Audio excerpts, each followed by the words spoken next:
నమస్తే. సిలిగురి కారిడార్. దీన్ని మనం చికెన్ నెక్ కారిడార్ అని కూడా పిలుచుకుంటూ ఉంటాము. భారతదేశానికి రక్షణ పరంగా, వ్యూహాత్మకంగా, జియోపొలిటికల్‌గా చాలా సెన్సిటివ్ ప్రాంతం అది. ఈ సిలిగురి కారిడార్‌ని టార్గెట్ చేస్తూ మన శత్రువులు చాలా పన్నాగాలు పన్నుతున్నారు. చైనా గాని, బంగ్లాదేశ్ గాని అప్పుడప్పుడు మనకి హెచ్చరికలు కూడా వస్తుంటాయి. ఇది ఎంత సున్నితమైనటువంటి ప్రాంతం అంటే 7 రాష్ట్రాలని రిమైనింగ్ భారతదేశంతో కలిపి ఉంచేటువంటి ఒక సన్నని అంటే చాలా నేరో 20 కిలోమీటర్స్ విడ్త్ ఉన్నటువంటి ప్రాంతం అది. అందుకని చాలా రక్షణ పరంగా మనకు చాలా చాలా కీలకమైనటువంటి ప్రాంతం అది. ఈ సిలిగురి కారిడార్‌ని గనక బ్లాక్ చేసినా, లేకపోతే కట్ చేసినా కూడా 7 రాష్ట్రాలు రిమైనింగ్ భారతదేశంతో సంబంధాలు పూర్తిగా తెగిపోతాయి. దీన్నే ప్రత్యర్థులు టార్గెట్ చేస్తూ ఉన్నాయి. దీన్ని రక్షించడం కోసం, సిలిగురి కారిడార్‌ని రక్షించడం కోసం అమిత్ షా ఒక పక్కా ప్రణాళికను రచించారు. అదే ట్రయాంగులర్ సెక్యూరిటీ గ్రిడ్. ఈ మధ్యనే దీని గురించి అనౌన్స్‌మెంట్ కూడా వచ్చింది. అంటే దీన్ని చైనా నుంచి ఒత్తిడొచ్చినా, లేదా బంగ్లాదేశ్ నుంచి ఒత్తిడొచ్చినా, ఎక్కడి నుంచి ఒత్తిడొచ్చినా కూడా దాన్ని ఏమీ చేయకుండా పూర్తిగా ప్రొటెక్ట్ చేయడం కోసం భారత ప్రభుత్వం రంగంలో దిగింది. అసలేంటిది ట్రయాంగులర్ సెక్యూరిటీ గ్రిడ్ ఏంటి? ఎలా కాపాడుతుంది సిలిగురి కారిడార్‌ని? మనం ఎలా శత్రువుని ఎదుర్కోవచ్చు? దీని గురించి తెలుసుకుందాం. నాతో జాయిన్ అవుతున్నారు retired colonel, defence expert Parameshwar గారు. నమస్కారం అండి. పరమేశ్వర్ గారు నమస్తే. నమస్కారం రాజు గారు. సిలిగురి కారిడార్ గురించి మనము చాలా డిస్కషన్స్ చేశాము. అది మనకు తెలిసినటువంటి విషయమే. 7 సిస్టర్ స్టేట్స్‌ని రిమైనింగ్ భారతదేశంతో కలిపి ఉంచేటువంటి ఒక చాలా నేరో లైన్ అది. అందుకనే బంగ్లాదేశ్ నుంచి అప్పుడప్పుడు మనకు బెదిరింపులొస్తాయి. చైనా నుంచి కూడా చాలా బ్యాక్ ఎండ్‌లో చాలా ప్రయత్నాలు జరుగుతున్నాయి ఈ ముక్కను కట్ చేయడానికి. ఇప్పుడు అమిత్ షా గారు ప్రకటించినటువంటి ఇదేంటి? అయితే ట్రయాంగులర్ గ్రిడ్ అనేది బేసికలీ ఏంటంటే తీసా ప్రహార్ అన్నారు. తీసా ప్రహార్ అని అనౌన్స్ చేశారు. ఎస్ఎస్‌బి సశస్త్ర సీమా బల్ ఒక ఫంక్షన్‌లో వెళ్ళి ఆయన మొన్న అన్నదేంటంటే మేమిప్పుడు 2 విషయాలండి. సిలిగురిది మీరన్నట్టు 22 కిలోమీటర్ల విడ్త్ ఉన్న కారిడార్ అది. అట్ ద అంటే చికెన్స్ నెక్ ఎక్కడైతే అన్నిటికన్నా తక్కువ విడ్త్ ఉందో అది 20-22 కిలోమీటర్ల విడ్త్ మాత్రమే. బంగ్లాదేశ్‌కి, నేపాల్ బోర్డర్‌కి మధ్యలో పాస్ అవుతున్న ఏరియా. సో దాన్ని సెక్యూర్‌గా ఉంచాలి అంటే ఏం చేయాలనే దానికి మల్టిపుల్ ఉన్నాయి. ఒకటి డిఫెన్సివ్ యాంగిల్, ఒకటి అగ్రెసివ్ యాంగిల్. డిఫెన్సివ్ యాంగిల్ అంటే డిఫెన్స్ ఫోర్సెస్‌ని ఫోర్టిఫై చేయడము. అఫెన్సివ్ యాంగిల్ అంటే దానికి ఆల్టర్‌నేట్ రూట్స్ వెతకడము, దాని మీద డిపెండెన్స్ తగ్గించడము. సో రెండిట్లీ డిఫెన్సివ్ అని కూడా చెప్పుకోవచ్చు. బట్ అఫెన్సివ్ నా ఉద్దేశంలో ఆల్టర్‌నేట్ రూట్స్ చూసామంటే that is an offensive angle. ఇది మా వీక్‌నెస్ కాదు. ఇది మా చికెన్స్ నెక్ కాదని చెప్పడం అన్నమాట. ఈ తీసా ప్రహార్ అనేది ఏదైతే ఆయన అనౌన్స్ చేశారో, ఆ తీసా ప్రహార్ ఏం లేదు. మనకున్న కంటోన్మెంట్స్‌ని కొంచెం ఫోర్టిఫై చేసి వాటిని స్ట్రాటజిక్‌గా ఇంప్రూవ్ చేసి వాటిని స్ట్రాటజిక్‌గా డిఫెన్సివ్‌గా ఇంకా ఫోర్టిఫై చేసి అలైన్ చేశారు. With common objectives and common war objectives. ఈ 3 న్యూ మిలిటరీ గ్యారిసన్స్ ఏవైతే ఉన్నాయో అవైతే డుబ్రీ, కిషన్‌గంజ్ అండ్ చోప్రా. చోప్రా వెస్ట్ బెంగాల్‌లో ఉంటుంది. డుబ్రీ మీకు అస్సాంలో పడుతుంది. కిషన్‌గంజ్ ఏమో మీకు బీహార్‌లో పడుతుంది.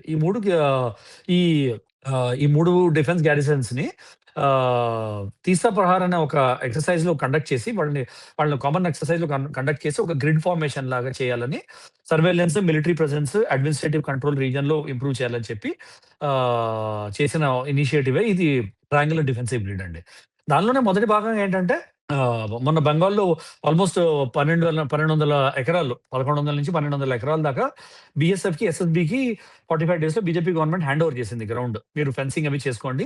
అక్కడ మీ టన్నెల్స్ అవి లేకుండా, లేకపోతే ఇంకేం లేకుండా సెక్యూరిటీ మీరు డెవలప్ చేసుకోండి అని చెప్పి చేశారు.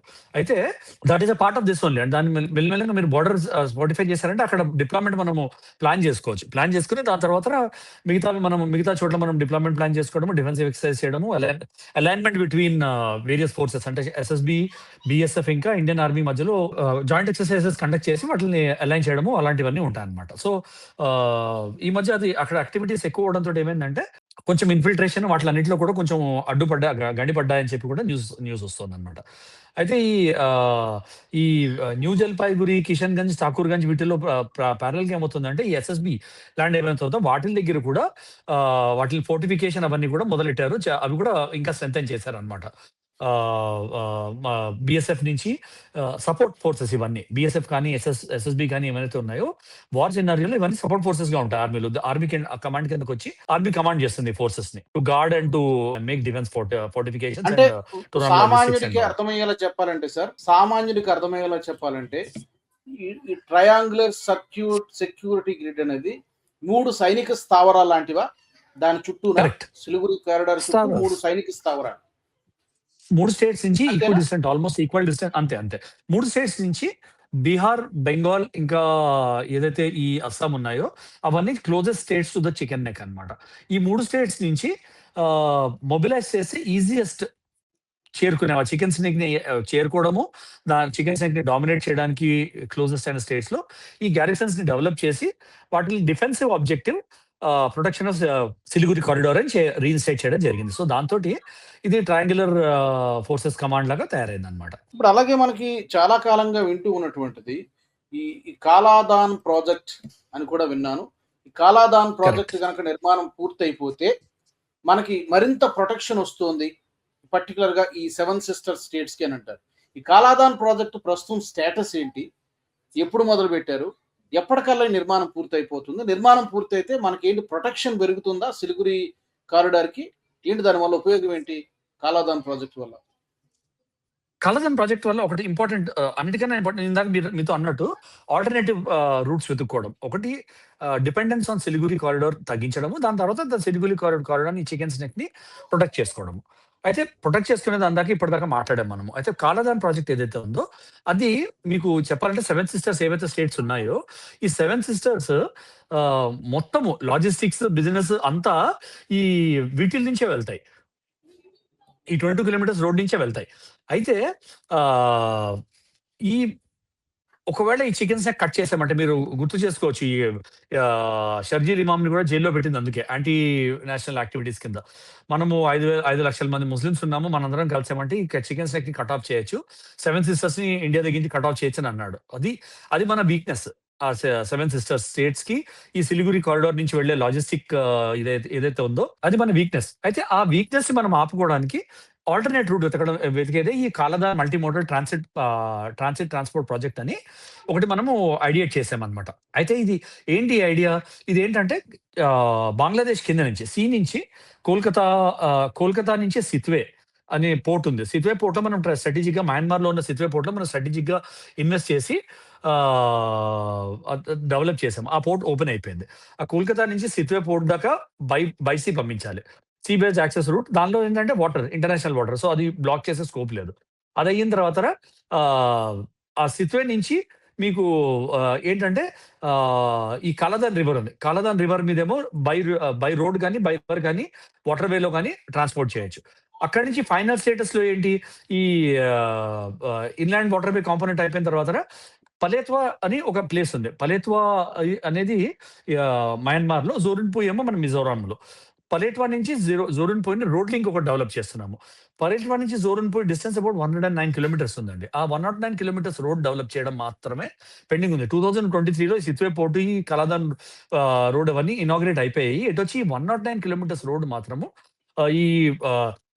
ఈ డిఫికల్ట్ సెక్షన్స్ నుంచి వెళ్తుంది. ఇది ఏంటంటే ఈ టెరైన్ ఒకటి, వెదర్ ఒకటి, డిలేస్ బికాస్ ఆఫ్ సెక్యూరిటీ. ఎందుకంటే 2021లో వీళ్ళ military junta Aung San Suu Kyi government పడగొట్టేసి మిలిటరీ వాళ్ళు టేక్ ఓవర్ చేశారు. అప్పటి నుంచి సెక్యూరిటీ రీజన్స్ చాలా ఎక్కువైపోయాయి అక్కడ. దాంతో ఏమవుతుందంటే అదొక్కటి మనము ఏం చేయాలి, అదొక్కటి మనం ఎలా కట్టాలి అనేది మనం ఇంకా మయన్మార్ గవర్నమెంట్ తోటి మనము డిస్కషన్ లో ఉన్నామన్నమాట. ఆ డిస్కషన్ ఫైనలైజ్ అయ్యి 109 కిలోమీటర్స్ రోడ్ అయిపోయిందంటే ఇది 2027లో ఫినిష్ చేయాలని ఇండియా ప్లాన్ చేస్తుంది. అయితే ఆ ప్లాన్ చేసింది ఒకవేళ అయిపోయింది అంటే మనకి ఈ ఆల్టర్నేట్ రూట్ స్టార్ట్ అవుతుంది. ఆల్టర్నేట్ రూట్ స్టార్ట్ అయితే ఆటోమేటికల్ గా సిలిగురి కారిడార్ మీద మన డిపెండెన్స్, బంగ్లాదేశ్ బ్లాక్ మెయిల్ మనకి తగ్గుతుందండి. అంటే ఇప్పుడు దీని ద్వారా ఒకటి బిఎస్ఎఫ్, బోర్డర్ సెక్యూరిటీ ఫోర్సు, అలాగే స్టేట్ పోలీస్ తో పాటు ఎస్ఎస్బి, ఈ 3 కోఆర్డినేటెడ్ గా పనిచేస్తాయా? దీనిలో అవసరం లేదు. ఈ కాలాదాన్ మల్టీ మోడల్ ప్రాజెక్ట్ వచ్చిందంటే కాలాదాన్ కోసం కాదు. ఎవరిది అవసరం. నేను అనేది ఆ! సెక్యూరిటీ గ్రిడ్స్ కి సంబంధించి అమిత్ షా గారు ఈ చెప్పింది. ట్రయాంగులర్ దానిలో ఏమవుతుందంటే ఈ 3 గ్యారిసన్స్ లో ఉన్నవి మోస్ట్లీ ఆర్మ్ ఫోర్సెస్, ఇండియన్ ఆర్మీనే.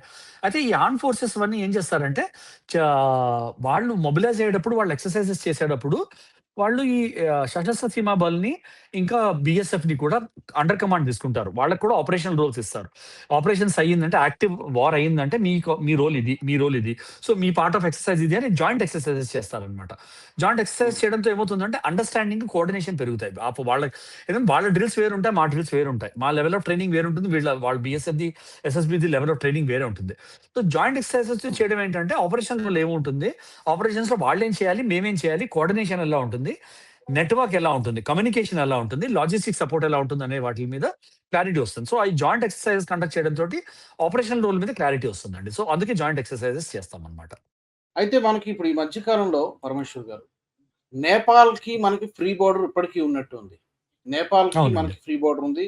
ఈ మధ్య అక్కడ ఒక మాజీ సిఐ ఏజెంట్ ను, ఒక అమెరికా సిటిజన్ కూడా పట్టుకున్నారు సస్పీషియస్ కండిషన్ లో, జోర్డాన్ బ్రౌన్ అని చెప్పి. అంతకు కరెక్ట్ ముందు అండి. కూడా మనకి మాథ్యూ వాన్ డైక్ ని కూడా పట్టుకున్నారు. వాన్ డైక్. నేపాల్ మాథ్యూ వాన్ డైక్ ఇప్పటికి కూడా మన కస్టడీలోనే ఉన్నాడు ఆయన. సో అవును, చాలా నార్థన్ ఈశాన్య రాష్ట్రాలని అల్లర్లు సృష్టించాలి, అశాంతి సృష్టించాలి, లేకపోతే వీలైతే అక్కడి నుంచి దాన్ని కట్ చేయాలన్నటువంటి ప్రయత్నం చాలా జరుగుతుంది. నేపాల్, అలాగే అవునండి. భూటాన్, బంగ్లాదేశ్, ఈ 3 దేశాల నుంచి అవునండి. కూడా మనకు థ్రెట్ ఉందా? ఇన్ఫిల్ట్రేషన్స్ జరుగుతున్నాయి, చొరబాట్లు జరుగుతున్నాయి. అక్కడి నుంచి కొన్నిసార్లు అక్రమ ఆయుధాలు స్మగ్లింగ్ జరుగుతోంది, డ్రగ్స్ ఇవన్నీ కూడా జరుగుతున్నాయి. దీన్ని అడ్డుకట్ట వేయడానికి ఇప్పుడు ఈ కొత్త ఈ అమిత్ షా గారి ఫార్ములా చాలా వరకు అడ్డుకోగలుగుతుందా? అంటే ఏమవుతుందంటే మీకు ఈ నేపాల్ అనేది హాస్ బీన్ ఓపెన్ బోర్డర్ ఉండడం వల్ల ఏమవుతుందంటే నేపాల్ నుంచి ఇన్ఫిల్ట్రేషన్ అవన్నీ అవ్వడము ఎప్పటి నుంచి జరుగుతుందండి. పాకిస్తాన్ ఐఎస్ఐ ఏజెంట్స్ అవన్నీ అవును. మనం ఈ పంజాబ్‌లో ఇన్ఫిల్ట్రేషన్ ఆపేసినప్పటి నుంచి ఏమవుతుందంటే వాళ్ళు ఆల్టర్‌నేట్ రూట్‌గా డెవలప్ చేసేసారు దాన్ని.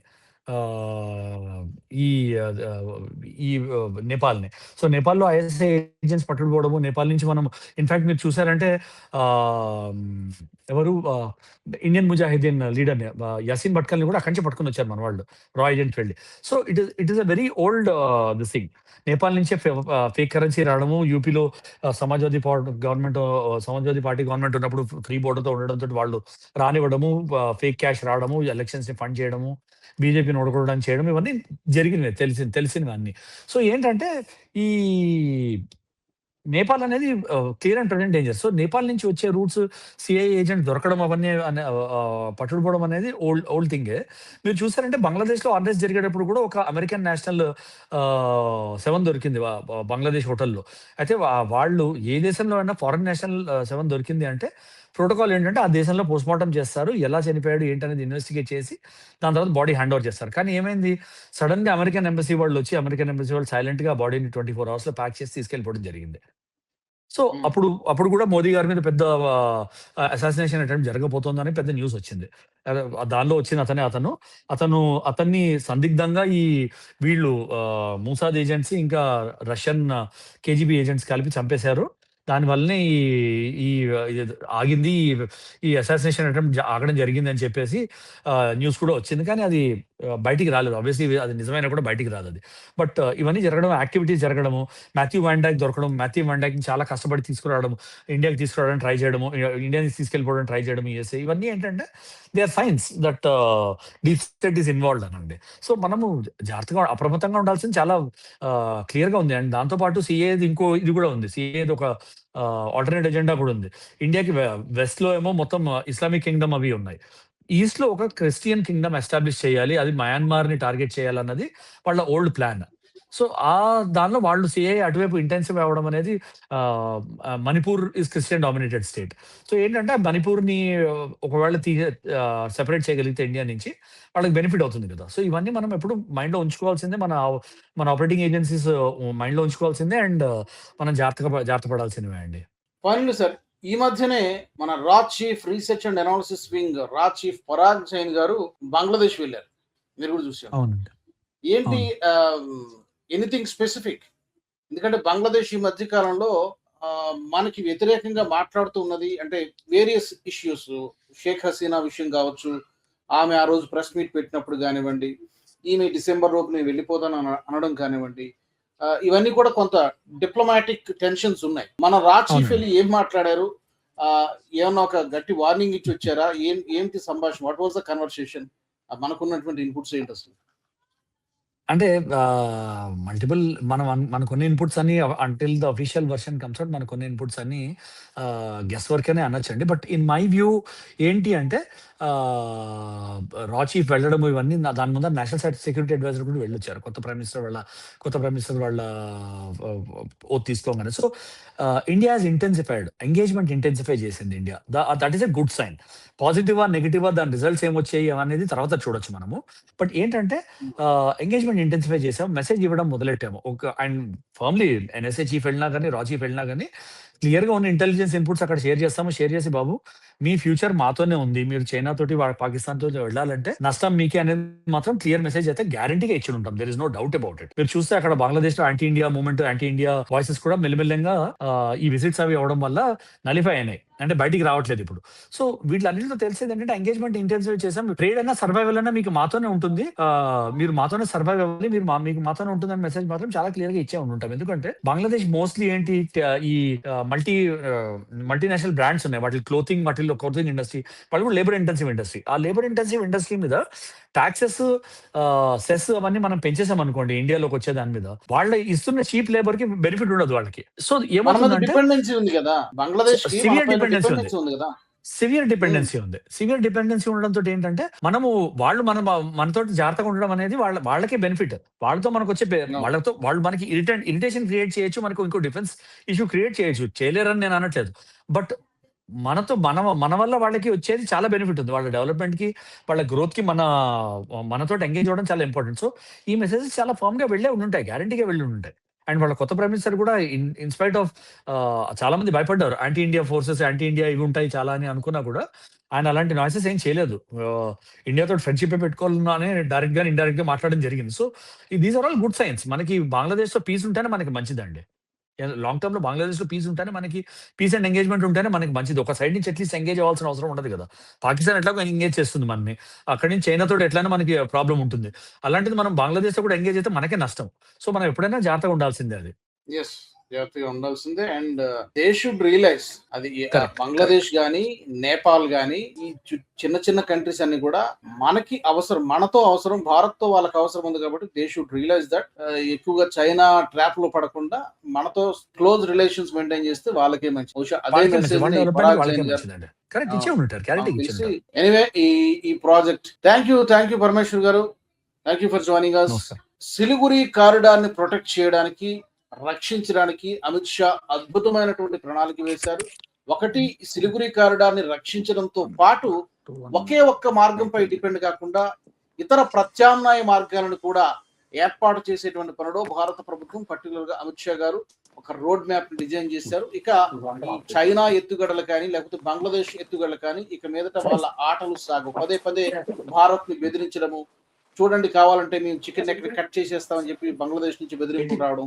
దురదృష్టం ఏంటంటే మన దేశంలో ఉన్నటువంటి కొంతమంది స్టూడెంట్ లీడర్స్, షర్జీల్ ఇమాం లాంటి వారు, ఉమర్ ఖలీద్ లాంటి వాళ్ళు కూడా చికెన్ నెక్ ని కట్ చేసేస్తాం అని చెప్పి మాట్లాడిన, అందుకే ఇప్పుడు తీహార్ జైల్లో ఉన్నారు. గత 5-6 సంవత్సరాల నుంచి పనిష్మెంట్ కూడా అనుభవిస్తున్నారు. సో ఇలాంటి వాటన్నిటికీ కూడా, ఇలాంటి బెదిరింపులకు లొంగేది లేదని చెప్పి దానికి సంబంధించి ఒక జవాబు చెప్పడానికి అమిత్ షా సిద్ధమయ్యారు. ఈ ఎపిసోడ్ సంబంధించి మీ వాల్యుబుల్ ఫీడ్బ్యాక్ పెట్టండి. వచ్చే ఎపిసోడ్ లో మళ్ళీ కలుసుకుందాం. జై హింద్. ఈ వీడియో మీకు నచ్చినట్టయితే లైక్ చేయండి, 10 మందికి షేర్ చేయండి. అలాగే కామెంట్ల రూపంలో మీ అభిప్రాయాలను మాతో పంచుకోండి. Nationalist hub group of channels ను సబ్స్క్రైబ్ చేసుకుని తెలుగునాట జాతీయవాద జర్నలిజాన్ని ప్రోత్సహించండి. ఈ వీడియో కింద ఉన్న బెల్ ఐకాన్ పై క్లిక్ చేయడం మర్చిపోవద్దు.